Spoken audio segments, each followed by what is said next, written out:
question about DePaul. How much do you get to engage with Quentin Richardson? Because I grew up during the Knuckleheads era, so I used to love watching him and Darius Miles. How engaged with DePaul? Because he talks about DePaul on his show all the time, so I would assume he's engaged. But how much do y'all get to interact with him? Ironic, before he able to get on ESPN, where we get to see him all the time now, we actually worked it out where we're invited back. We're really trying to focus on getting our most prominent NBA alums kind of back in the fold. And obviously Quentin and Rod Strickland were two of them that hadn't been back or connected in a while. We had this dinner at the Big East tournament this year. So we had Quentin and his family. His wife and his sister-in-law are twins, and they had a birthday while we were at the Big East tournament. We made him the Big East legend this year. That was the first big public, him being back at DePaul was this year.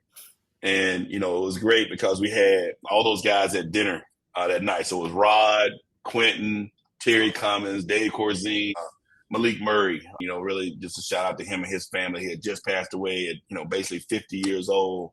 But he was a big proponent and really, basically Quentin kind of grew up with their family. And I'm so glad that we were able to get to that point while Malik was around, because we sat there that night. So we got to count our blessings. We got to get around each other and not be when the people pass away at funerals. We need to be together in the time to celebrate. And I'm just really glad we kind of got across that bow, because I know that meant so much to Malik to get kind of Quentin back involved. And, and so we're hoping to kind of capitalize off that, because he means so much, especially with that era for us.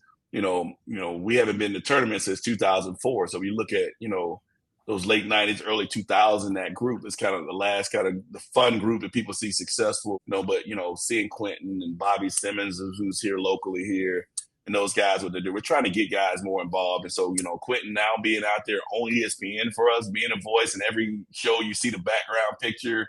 ESPN the magazine with him in his DePaul jersey or the Slam magazine stuff. That's great for us. And it's now, how do we take that opportunity to the next level?